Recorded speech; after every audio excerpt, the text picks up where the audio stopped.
أعوذ بالله من الشيطان الرجيم. بسم الله الرحمن الرحيم.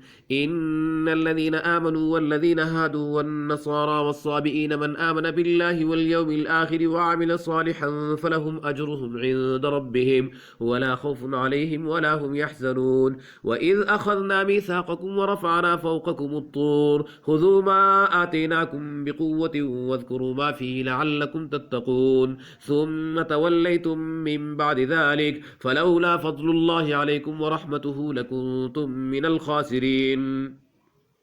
ولقد علمتم الذين اعتدوا منكم في السبت فقلنا لهم كونوا قردة خاسئين فجعلناها نكالا لما بين يديها وما خلفها وموعظة للمتقين. وإذ قال موسى لقومه إن الله يأمركم أن تذبحوا بقرة قالوا أتتخذنا هزوا قال أعوذ بالله أن أكون من الجاهلين. قالوا ادع لنا ربك يبين لنا ما هي قال إنه يقول إنها بقرة لا فارض ولا بكر عوان بين ذلك فافعلوا ما تؤمرون.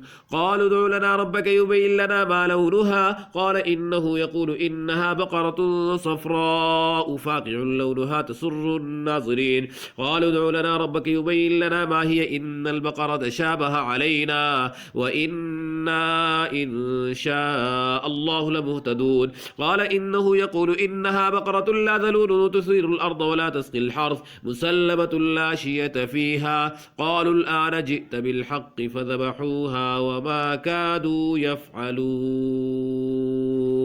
صدق الله العظيم.